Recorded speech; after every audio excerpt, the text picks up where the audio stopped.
Ramzan sugar mills reference case की मजीद समाअत 12 दिसंबर तक मुलतवी। हमजा शहबाज की हाजिरी माफी की दरख्वास्त मंजूर। शहबाज शरीफ अदालत पेश हुए। इसी हवाले से मजीद बात करेंगे नुमाइंदा मोहम्मद इशफाक से। जी इशफाक, बताइएगा।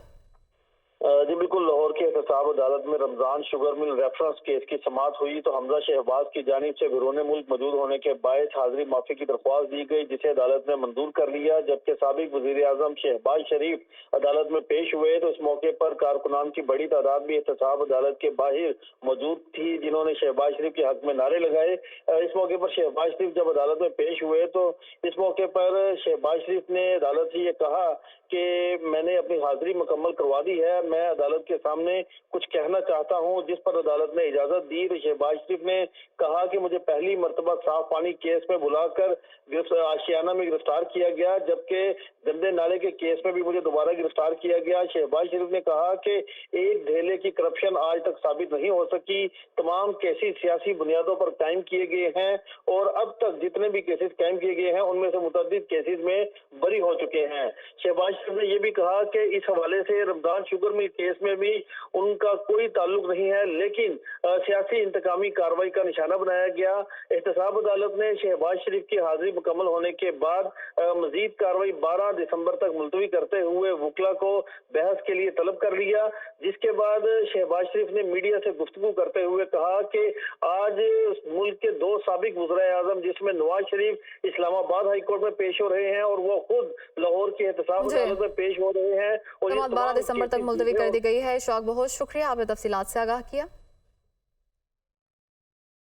शहबाज शरीफ ने कहा कि नवाज शरीफ को पनामा केस में इकामे पर सजा दी गई। वो दिन पाकिस्तान में ब्लैक डे था। नवाज शरीफ की हुकूमत का 2017 में तख्ता उल्टा गया।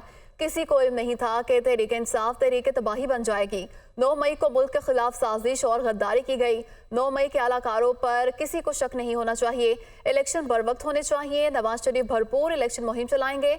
हम पूरी तैयारी के साथ इलेक्शन मुहिम में दाखिल होने वाले हैं। शहबाज शरीफ की जानिब से मीडिया से गुफ्तगू करते हुए ये कहा गया कि नवाज शरीफ को पनामा केस में इकामे पर सजा दी गई। वो दिन पाकिस्तान में ब्लैक डे था।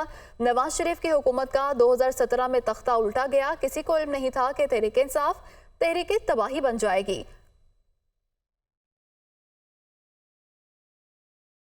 अल अजीजिया और एवनफील्ड रेफरेंस में नवाज शरीफ की अपीलों पर समाअत आज फिर होगी। Chief justice Islamabad high court की सरबराही में 2 रुकनी बेंच समाअत करेगा। मोहम्मद इमरान हमारे साथ मौजूद हैं। इमरान, क्या डिटेल्स हैं, कब ये समाअत होगी? जी, इस्लामाबाद हाई कोर्ट में आज दिन 2 बजे का वक्त मुकर्रर किया गया है। साबिक वज़ीर आज़म नवाज शरीफ की अल अजीजिया और एवनफील्ड रेफरेंस में अपीलों पर समाअत होगी। चीफ जस्टिस आमिर फारूक की सरबराही में 2 रुकनी बेंच ने इन अपीलों पर समाअत करना है और गुज़श्ता समाअत पर अदालत ने एवनफील्ड रेफरेंस में नवाज शरीफ की अपील पर दलाइल सुनने का आगाज़ कर दिया था और तकरीबन 2.25 घंटे तक नवाज शरीफ के वकील अमजद परवेज़ की जानिब से एवनफील्ड रेफरेंस के हवाले से दलाइल दिए गए थे, जिसमें उन्होंने पनामा केस, फिर JIT, सुप्रीम कोर्ट का फैसला और फिर एहतसाब अदालत के फैसला और गवाहों के बयानात के हवाले से अदालत को आगाह किया था। ताहम अभी अल अजीजिया रेफरेंस में जो अपील है उस पर समाअत नहीं की जा रही। एक बड़ी पेशरफ्त सामने आई है कि अदालत ने अल अजीजिया और फ्लैगशिप रेफरेंस में जो नैब की अपीलें थी उन पर भी समाअत मुकर्रर कर दी है और वो भी आज दिन 2 बजे इस्लामाबाद हाई कोर्ट का यही 2 रुकनी बेंच, जिसमें चीफ जस्टिस आमिर फारूक और जस्टिस मियां गुल हसन औरंगजेब शामिल हैं, वो समाअत करेगा। फ्लैगशिप रेफरेंस में नैब की जानिब से साबिक वज़ीर आज़म नवाज शरीफ की बरियत को चैलेंज किया गया था, जबकि अल अजीजिया रेफरेंस में नवाज शरीफ की सजा बढ़ाने की इस्तदा की गई थी। तो इस तरह से बहुत शुक्रिया इमरान आपका। चेयरमैन PTI के 2 केसेस का ट्रायल जेल में ही होगा। एहतसाब अदालत तोशाखाना और 190 मिलियन पाउंड कैरनल की समाअत अडयाला जेल में करेगी। वजारत कानून और इंसाफ ने चेयरमैन PTI के जेल ट्रायल का नोटिफिकेशन जारी कर दिया है। हसीब मलिक हमारे साथ मौजूद हैं। हसीब, क्या डिटेल्स हैं? देखिए, ये चेयरमैन PTI के ट्रायल के हवाले से वजारत कानून और इंसाफ की जानिब से ये नोटिफिकेशन जारी किया गया है और जो नोटिफिकेशन जारी किया गया है उसके अंदर एहतसाब अदालत को चेयरमैन PTI के केसेस ट्रायल के हवाले से जो है वो हिदायत जारी की गई हैं और वजारत कानून और इंसाफ ने चेयरमैन PTI का जेल ट्रायल के हवाले से ये नोटिफिकेशन जारी किया गया है। जेल के अंदर, अडियाला जेल के अंदर चेयरमैन पीटीआई जो हैं उनके खिलाफ तोशाखाना और 190 मिलियन पाउंड स्कैंडल से मुतालिक जो केसेस हैं वो जो है उनका ट्रायल उधर ही अडियाला जेल में होगा, जिसका नोटिफिकेशन ये जारी किया गया है वजारत कानून और इंसाफ की जानिब से। इसके पस मंजर में अगर देखा जाए तो जो जज थे जज अबुल हसनात जुल्करनैन, उनकी जानिब से भी ये बाकायदा तौर पे हुक्मनामा जारी किया गया था कि चेयरमैन पीटीआई का जो ट्रायल है वो अडियाला जेल में ही किया जाएगा और उसके ऊपर बाकायदा ठीक है, अडियाला जेल में ही होगा। हसीब, बहुत शुक्रिया आपका। साबिक वफाकी वजीर शेख रशीद ने कहा है कि चीफ जस्टिस ने कह दिया कि इलेक्शन होने जा रहे हैं, मेरी क्या औकात मैं कुछ कह दूं। लोगों ने घरों के बाहर बिजली के बिल, आटे का थैला और बच्चे की फीस लटकाई हुई है। जो वोट मांगने जाएगा उसको लग पता जाएगा। इलेक्शन में जो जज्बा होता है वो आवाम में नहीं है। मैं 10 दिसंबर से इलेक्शन मुहिम शुरू कर रहा हूँ। मेरा इत्तेहाद अल्लाह के साथ है। वो इस्लामाबाद में मीडिया से गुफ्तगू कर रहे थे। 10 तारीख से इलेक्शन कैंपेन स्टार्ट कर। मेरा इत्तेहाद जो है वो अल्लाह के साथ है। अल्लाह मुझे दोनों सीटें जिताएगा। जब चीफ जस्टिस काजी फाइक ईसा ने कह दिया कि इलेक्शन होने जा रहे हैं, तो मेरी क्या औकात है कि मैं कहूँ कि इलेक्शन नहीं हो रहा। आवाम में जज्बा नहीं है, आवाम में भूख है, नंग है, महंगाई है। जो वोट मांगने जाएगा ना उसको लग पता जाएगा। अगले ने बिजली का बिल बाहर लटकाया हुआ है, आटे का थैला भी लटकाया हुआ है और बच्चे की फीस का बिल भी लटकाया हुआ है। लोगों के हालात ज़िंदगी उनके बस से बाहर हो गए हैं और इलेक्शन में सारी ज़िंदगी स्कूल से इलेक्शन लड़ा है, सारी ज़िंदगी स्कूल से इलेक्शन लड़ रहा है। इलेक्शन में जो जज्बा होता है वो आवाम में नहीं है।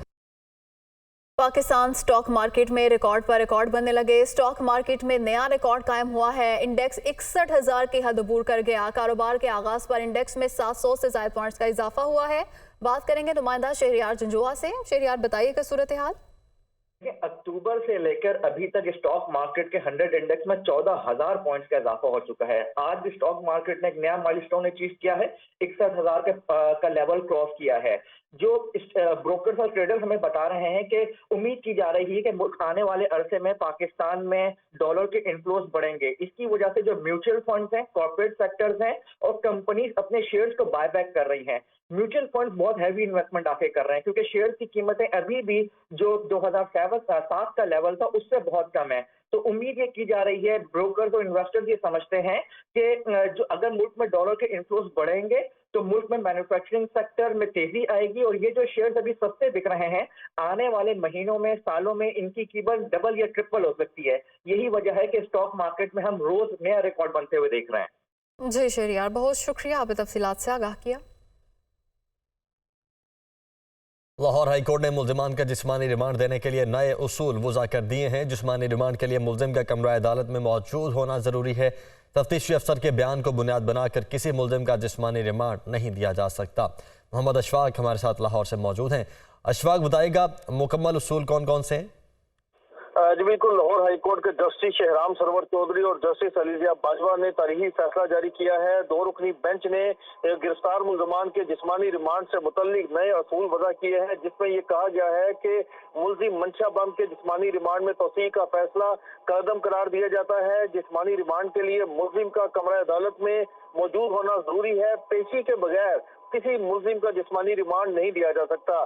फैसले में कहा गया है कि पुलिस अफसर किसी मुल्जिम को 24 घंटे के अंदर अदालत में पेश किए बगैर अपने पास नहीं रख सकता। सिर्फ तफ्तीशी अफसर के बयान को बुनियाद बनाकर किसी मुल्जिम का जिस्मानी रिमांड नहीं दिया जा सकता। 2 रुकनी बेंच ने फैसले में लिखा कि तफ्तीशी अफसर की जानिब से जब भी रिमांड की दरख्वास्त आए तो मजिस्ट्रेट तमाम हक़ाइक़ को मद्देनजर रखे और अपने जुडिशल माइंड का इस्तेमाल करे। जो तहरीरी हुक्म में यह भी कहा गया है कि जिस्मानी रिमांड देते वक्त मजिस्ट्रेट इस बात को यकीनी बनाए कि मुल्जिम का जुर्म से ताल्लुक बनता है और मजीद तफ्तीश दरकार है। तहरीरी फैसले में यह भी कहा गया है कि तफ्तीशी अफसर जिस्मानी रिमांड में तोसील मांगे तो देखा जाए गुज़श्ता रिमांड पर क्या तफ्तीश हुई। मुल्जिम के जिस्मानी रिमांड की मुखालफत का भरपूर मौका दिया जाए और बयान रिकॉर्ड पर लाया जाए। मुल्जिम के जिस्मानी रिमांड के लिए अदालत का मुतमईन होना जरूरी है। तहरीरी हुक्म में कहा गया है। ठीक है मोहम्मद अशफाक, बहुत शुक्रिया आपका। और फ़ज़ाई आलूदगी की सूरत हाल तशवीशनाक है। लाहौर का दुनिया के आलूदा तरीन शहरों में इस वक्त पहला नंबर है। तो फ़ज़ाई आलूदगी की सूरत हाल इंतहाई तशवीशनाक है। लाहौर इस वक्त दुनिया के आलूदा तरीन शहरों में पहले नंबर पर आ गया है। रोज़ बरोज़ हम देख रहे हैं कि लाहौर का एयर क्वालिटी इंडेक्स बढ़ता जा रहा है। आज 381 रिकॉर्ड किया गया है।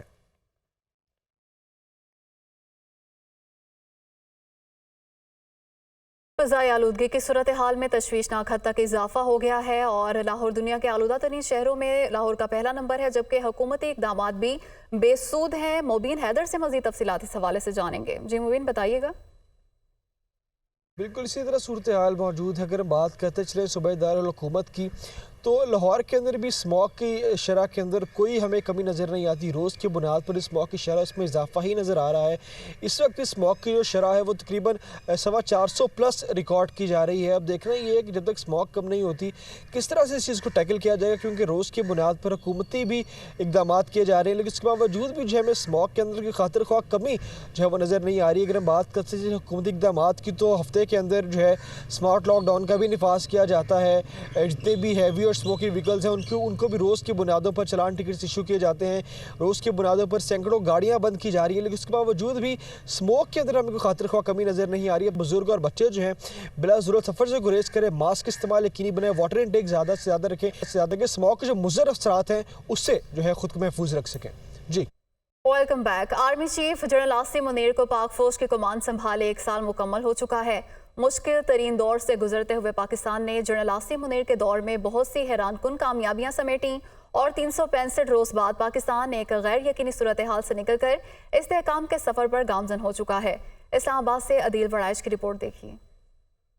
आज से ठीक 1 बरस कबल मुश्किलात और बुहरानों में घिरा हुआ पाकिस्तान, नए सिपहसालार जनरल सैयद आसिम मुनीर ने कमान संभाली तो वतन अजीज को पहाड़ जैसे चैलेंजेस का सामना था। पाक फौज की कमान बाज़ाब्ता तौर पर chief of army staff general Syed Asim Munir Hilal e Imtiaz military को सौंपी। सियासी कशीदगी, इक्तसादी बुहरान, अमन व अमान की दिगरगुं सूरत हाल के बायस गैर यकीनी के बादलों ने हर शय को अपनी लपेट में ले रखा था। पाकिस्तानी करेंसी तनज़्ज़ुली के सफर पर गामजन थी, जबकि महंगाई थमने का नाम नहीं ले रही थी। मुल्क के डिफॉल्ट होने का लफ्ज गली कूचों, चौक चौराहों और एवानों में सुनने को मिल रहा था।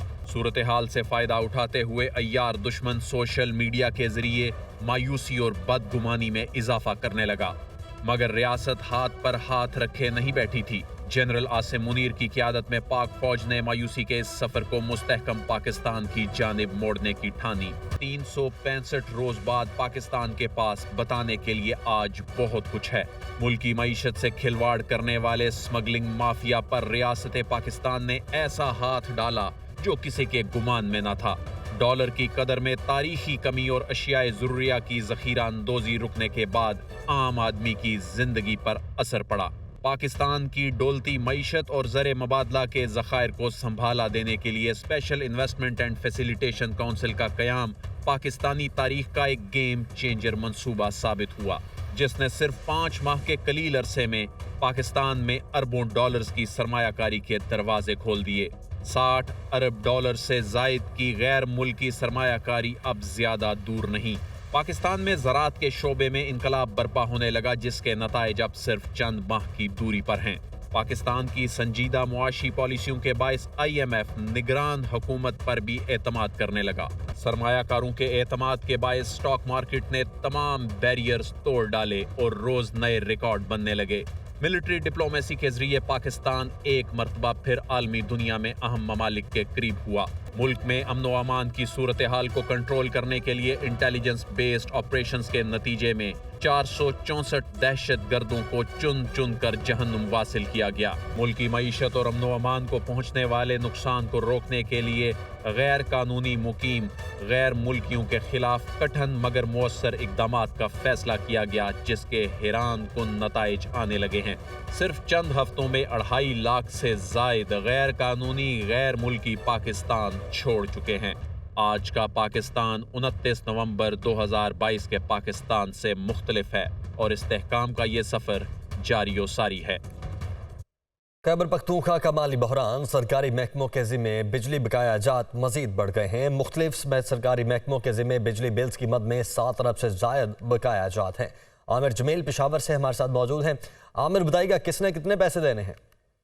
जी बिल्कुल, देखें, एक तरफ तो पेस्को की जानिब से मुख्तलिफ सिक्योरिटी इदारों के साथ मिलकर बिजली की चोरी और रिकवरी पर आए रोज कार्रवाइयाँ की जा रही हैं, लेकिन दूसरी जानिब जो मुख्तलिफ सरकारी इदारे हैं उनसे रिकवरी करने में पेस्को मुकम्मल तौर पर नाकाम हो चुकी है। सरकारी मुख्तलिफ जो ऐसे इदारे हैं जिनकी बिजली के बिल की मद में अब तक 7 अरब से जायद के बकायाजात रिपोर्ट हुए हैं। सबसे ज्यादा बकायाजात पीडो के जिम्मे हैं, जिनके बकायाजात 3 अरब 49 करोड़ से जायद हैं। महकमा पुलिस के जिम्मे भी बड़े तादाद में बकायाजात हैं, जिनकी अगर देखा जाए तो 42 करोड़ 92 लाख रुपए से जायद तक महकमा पुलिस के जिम्मे बकायाजात है। इसी तरीके से पब्लिक हेल्थ इंजीनियरिंग हरिपुर के जिम्मे 21 करोड़ 53 लाख रुपए से जायद बकायाजात हैं। टाउन 1 पिशावर को स्ट्रीट लाइट्स बिजली के बिलों की मद में 20 करोड़ 26 लाख से जायद बकाया जा रहा है। इसी तरीके से पीडीए, महकमा सेहत, सरकारी स्कूल, बल्दियात और दीगर महकमे भी नादहिंदा हैं। दीगर महकमे भी नादहिंदा हैं। बहुत शुक्रिया आपका आमिर जमील, आप हमें पिशावर से अपडेट कर रहे थे।